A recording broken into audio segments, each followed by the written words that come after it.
Hello, and thank you for joining us on the McGraw Council today. I hope you all had a great weekend and that the week is off to a great start for you. Before we get going, I do want to take a quick moment to remember that today is Pearl Harbor Day. So please, let's all take a moment and remember the significance of that day in our history, in our American history. It was quite a significant event. May we never forget it. Going forward, there was an interesting article by CNBC that was published, and I do want to talk a little bit about it because it pertains to PPP and kind of what we're looking at, what might be coming down the pipeline. There are a lot of things being negotiated in DC and such. One of the things that they're talking with PPP is hundreds of billions of dollars. I mean, you're talking between 5 and 900 billion. So a lot of negotiation going on up there. That's where it gets political. As a 501c3, we don't get into that part of the discussion. However, there were a few things that were kind of noteworthy, and I do want to bring that up. One of which is some business owners might already know about it, some might not. If 60% plus of those PPP funds are used for payroll, that's likely to be forgiven entirely. If it's less than that, you're probably looking at partial forgiveness. Either way, it's definitely something that you want to look at for your business. But there were two interesting statements in that article that I really wanted to highlight. One statement was that it was not likely to get many small businesses, through the winter months in terms of funding/financing. And that, I think, kind of portrays to how big of an issue that we've created with this, quote, COVID economy, so to speak. It's not something that you'll be able to just take a magic wand, wave it over, and have all your problems go away. You might be able to shut the economy off like a light switch, but you can't flick it back on. It doesn't really work that way. And in that light, that same article notes that it hit the restaurant industry particularly hard. And that's really where I wanted to go through just, again, a few more statistics. A lot of people have asked, what's the big issue with some of these capacity limitations? The government's providing funding and all that sort of thing. It's a lot more than just one instance. Let me read a few statistics from the National Restaurant Association. I think you'll find them very interesting.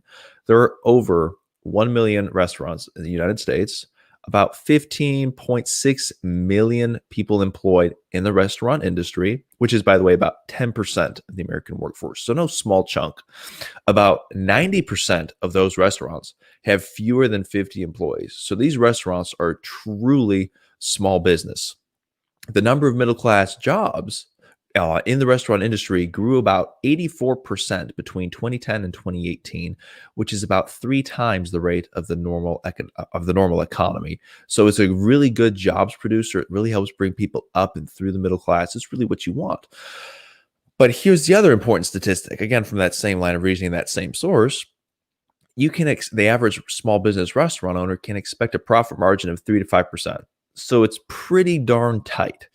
With that in mind, if you're shutting things down, you're limiting capacity 50%, 20%. I mean, some places are still shut down entirely.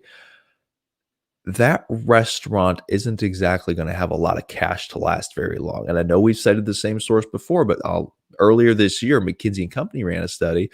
They found that the average restaurant has enough cash for about 16 days. So here we are almost 9 months later, and many businesses have made it. And we've lost many others.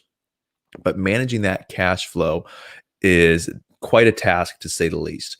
And that's kind of where we want to take this proactive, view. Okay, this is the situation. Where do we go from here?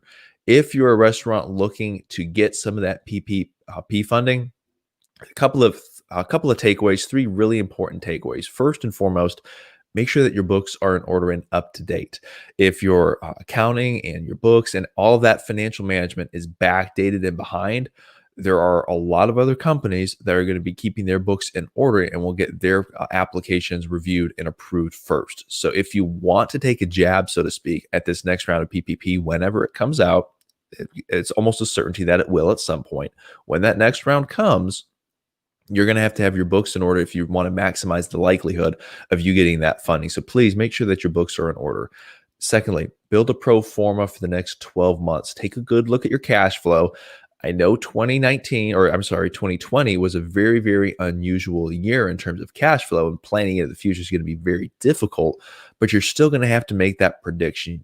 You really don't want to go charting the waters with no map, so to speak. Even though it might not be the world's most accurate map and trying to project it into something, you at least want to have a guideline or a base theory, so to speak. So take some time and build that pro forma. If you don't have a pro forma or don't know what it is, that's okay. Just drop a comment here and we'll get you in touch with the resources to get one built for you. That pro forma is a very helpful tool. And again, that's another one that will really help you in that application process. Lastly, talk to your banker and your CPA. Really find out what they're looking for in their applications. We all remember the PPP craze that went through earlier this year. All of the banks got flooded. Many of them took the mindset, hey, we got to take care of our own first, and you can't blame them for it. But remember that these PPP funds are limited. They are not indefinite. It's not like they come right off the printing press or a money tree that magically appears. There is a limited number of dollars to go around. So we are going to be competing for that. But when you submit that application, you want to know what the banker / CPA is looking for in an application, because that will increase your likelihood of successfully getting your PPP funding. So keep an eye on those three things when you're evaluating the application. Get your books in order and up to date, build a good 12-month pro forma, and talk to your banker and or CPA. Wouldn't hurt to talk to them both, and really make sure you have everything lined up before PPP funds are released. If we all wait until the last minute, there are going to be a lot of people up ahead of the line in front of us who thought about this, who planned for it, and are just waiting for the doors to open, so to speak. So you still have a little bit of time if you're not fully prepared yet. If your business slows down at all during the Christmas season, now is the perfect time to get that stuff in order. There's no time like the present. Don't wait. If you go for that application and things aren't in order, I wouldn't want to bet on that application. You want to give yourself the best likelihood for success. And in my opinion, I think the best way you can do that, go talk to your banker, build that 12-month pro forma, and make sure you have all of your accounting and such in order and up to date. Hope you all are doing well. Stay safe, stay blessed. Make sure to like the Facebook page. And like I said, if you don't know what a pro forma is, or you don't have a financial forecast, or you don't really know what to ask, drop a comment here. Let's share the message. There are a lot of resources across the country, a lot of people who are willing to help. We just have to get to the point where people are willing to ask for it. If you need help getting those forecasts prepared, if you need help kind of getting your business ready for PPP, if you think you might need it, drop a comment here in the comment section. We'll get you in touch with the resource that you need. Stay safe, stay blessed, and we'll be in touch, y'all.